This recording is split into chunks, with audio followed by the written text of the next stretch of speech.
Whether it's a massive grid failure or something as simple as a nasty storm, I'm going to show you 8 items that will help you survive when the power is out.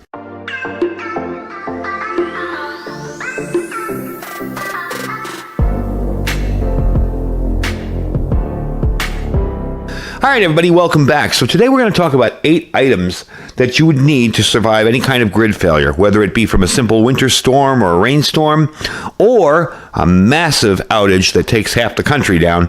These items will help you survive, and they're items that people don't normally think of. Now, of course, the supply of food, water, and off-grid cooking appliances is a great start, along with some backup power options like a power station. But there are other items that make surviving a power outage a whole lot more bearable. So I've gone through about 8 items that I thought of, because we had a nasty little monsoon storm here last night, made me think of it, that I think would be helpful during a power outage or a complete grid failure. So let's talk about the first one. It's going to be a water pump. Now you'll notice back there, it's a tiny water pump.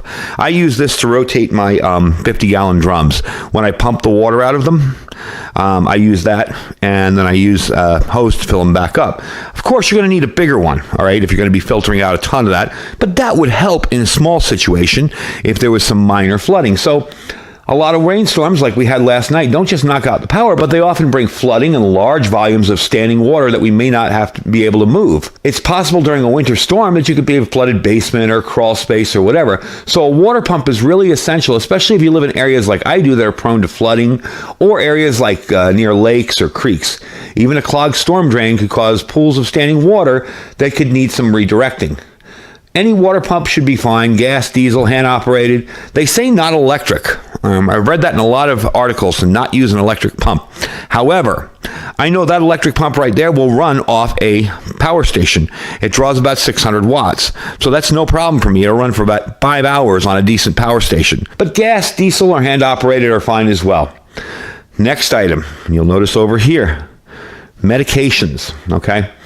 Being prepared means we're ready to go at a moment's notice, all right, and go for at least several weeks. This power outage that you're experiencing could last for a very long time.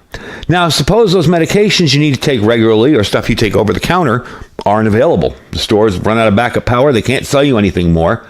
So I feel you should always have several weeks of prescription medications on hand. Also, over-the-counter meds are essential stuff you take regularly. I'll give you an example. Like we take Tylenol or calamine lotion for cuts, nasal spray if you've got a bad sinus infection, whatever. Not necessarily sinus infection, bad allergies like I get this time of year.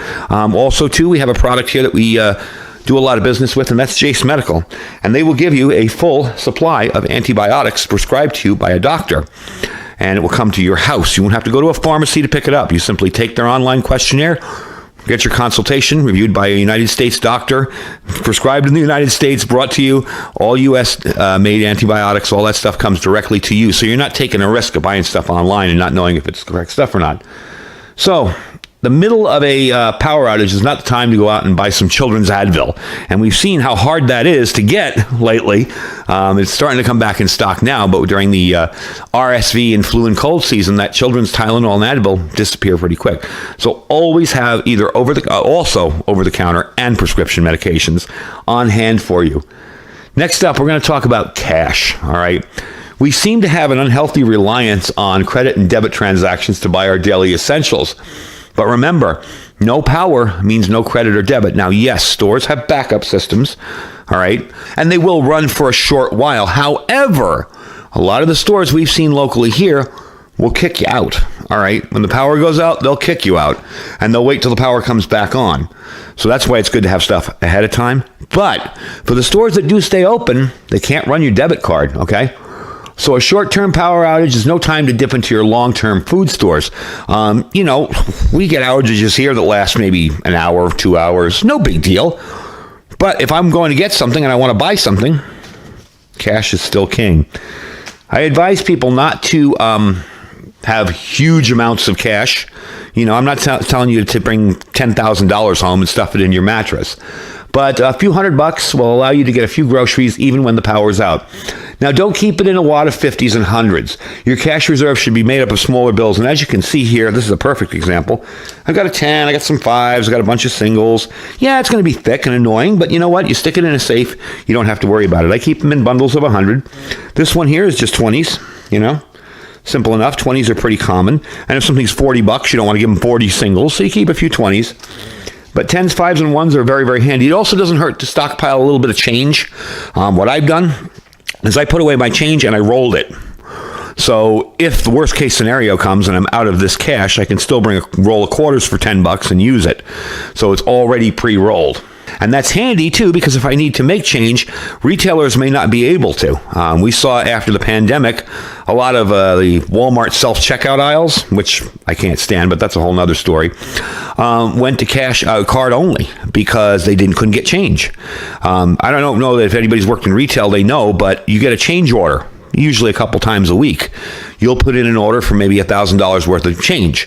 And if that change order can't come in or they don't have enough to fulfill it, you're kind of out of luck. So that's why it's good to stockpile not only cash, but some coins as well. And even having a coin jar takes care of that. Now, next up, hot drinks and a way to prepare them. Okay, most of us start our day with a hot cup of coffee or tea. The problem is we're kind of slaves to modern conveniences. In a lot of cases, coffee comes from a machine or single-use pods. So if you still want your caffeine fix, you're going to have it from a power source other than your modern coffee makers. And an off-grid method, such as a pour-over percolator or a camp stove, works perfectly. See, I got some options back there. I have some instant coffee. I have a little alcohol stove that I made myself. It's a little, tomato sauce can with a little bit of carbon filter on the outside and a cat food can. Pour some alcohol in there, it soaks up, and guess what? You got yourself a alcohol stove, and you can stick it right on top and heat up your metal cup. Always good to have something like that you could just stick on there. I have a burner there. That's a Coleman Exponent multi-fuel stove. I just use the white gas in it, the Coleman fuel. Cup, little pods, individual pods. These are not pods. These are individual tubes of instant coffee. Some instant coffee there. Just a way to make something that you're used to.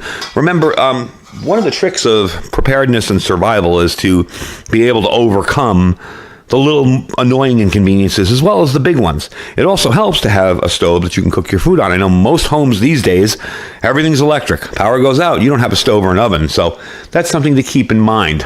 All right, next up, tarps, tape, staple guns, plywoods, anything that can be used to repair, nails, screws. I have a staple gun over here. I have 2 examples of tarps, just a cheap Walmart tarp, and it's a smaller one. You'll want a bigger one. A regular camping type tarp, some Gorilla Tape. This stuff is really good. This Gorilla Tape, just be careful with putting it on painted walls and stuff. It will take the paint off, but it sticks. I've even used it to hold on bandages in an emergency. When I didn't have a regular packing tape, I just used it, I put a bandage on and wrapped it around there, and it'll stick on skin very well too. So you got to be careful with it. But a power outage caused by, say, a bad storm can leave holes in your home that need plugging, all right? Heavy-duty tarps can be stapled over broken windows, draped over roof damage, or wrapped around areas where the siding has begun to blown away or ripped off. These can be used to block any kind of drafts you have. When you discover the power outage shows that you have a problem in your home heating system as well. Some cans of spray foam are good too if they're available to plug any gaps you might find. So that's a real simple way to do a quick repair. Remember, you're not looking to fix this long term. And having some wood put away can't hurt either. I do have a little bit, but not enough. I really do need to kind of focus on that myself personally. Also a good idea to make sure that with all those tapes and staple guns and all that, you have some manual tools. Now, I'm as guilty as the next person on an over-reliance of power tools, all right? But it's good to have a good manual option of power tools that I don't need to access grid power with. Yes, I've got solar. Yes, I've got more power stations than I know what to do with. I mean, sometimes I'm literally giving them away. The nature of my business here, doing reviews on stuff, I get a lot of stuff. But it's also good to have basic manual tools. Stuff like a file, a chisel, hammer, basic stuff like that, a drill, a hand drill. And I do have one of those, but it's in the other room. A hand drill, stuff like that, claw hammers, hand saws, all right, buck saws, hand drills, hand planes, stuff that you can use when the power's out. If you do need to do, say, a small roof repair, a temporary kind of fix to keep your home dry, manual tools, very important. Now, coming from growing up in New York City and basically calling the superintendent every time there was something wrong with my house, I had a steep learning curve. Don't let that scare you. If you haven't used manual tools before, buy one. Go on Amazon and buy a hand drill. Then practice. Go get a piece of wood, drill a bunch of holes, see how it works, see how you like it, buy some drill bits. You got to practice with this stuff before you think you're going to be able to use it. So definitely get yourself some decent hand tools and be ready, okay? All right, behind the cash here is our next item, and that's glow sticks, all right? Headlamps, very handy. Flashlights, of course, very handy. But not a lot of people think of glow sticks. And you can buy the cheap ones at the Dollar Tree. You can get a whole stack of them. They sell them in the kids area there. There's loops and rings and all sorts of stuff. But just a basic, simple glow stick. Something like this. You break it, you open it up, you snap it, you're ready to go, and you got light for a good anywhere from 8 to 12 hours. Okay? Now, they can't be turned off. So once they go out, they're garbage, all right? So you got to use them as a light source. They're very well suited to mark obstacles in your home. If your home is very large and very dark, you can stick this on the back of a couch so everybody knows, hey, there's something there, don't walk into it. But the larger ones, like these guys, which I picked up in Walmart a year or so ago, are very, very handy because these things are bright. And I found that if I'm here, I like to hold it over my head, not in front of my eyes because it will blind me.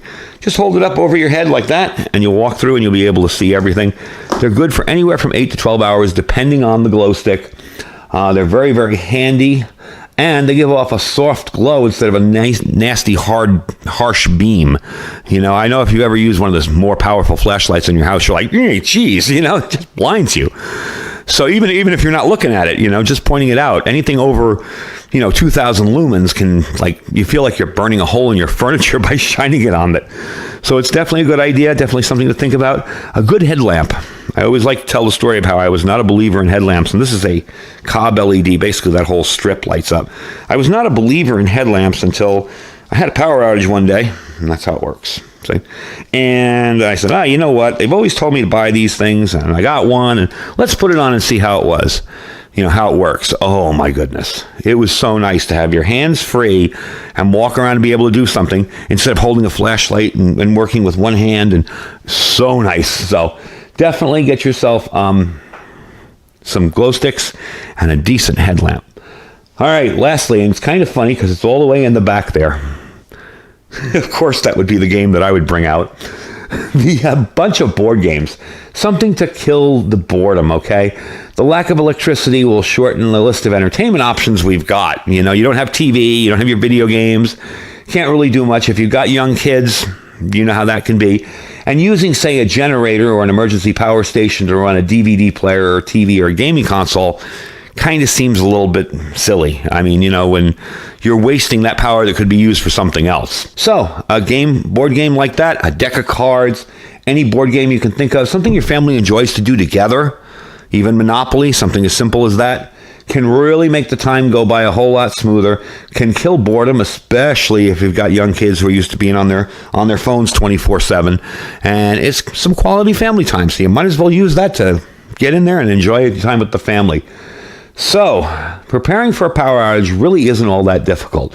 Of all the emergencies to get ready for, a basic short-term power outage is probably most likely to occur, be it in the winter or with us, in the winter or summer, because we have our little monsoon season where you get some really heavy rains. The good news is that if you're ready for most emergencies, you're probably already ready for a power outage.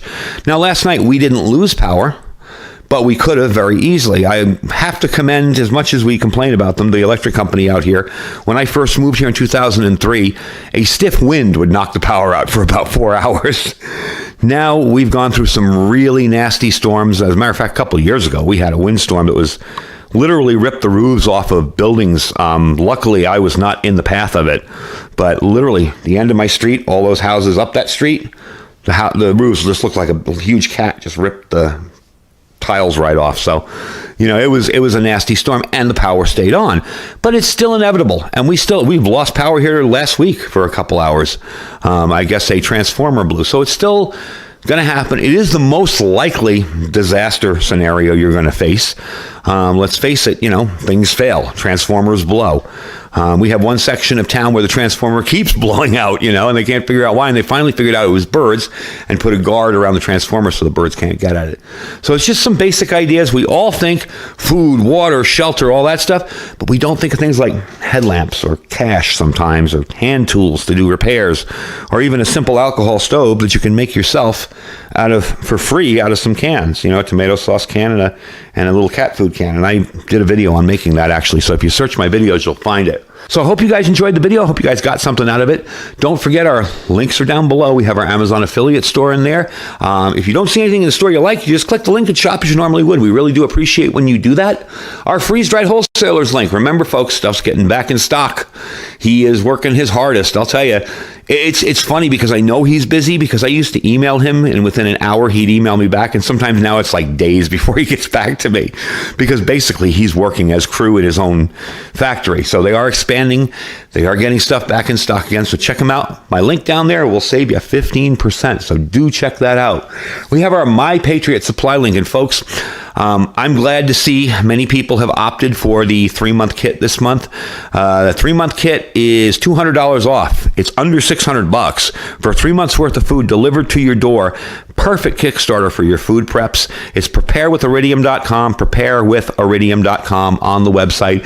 And below that is our Thrive Life freeze-dried food store. Don't forget Thrive.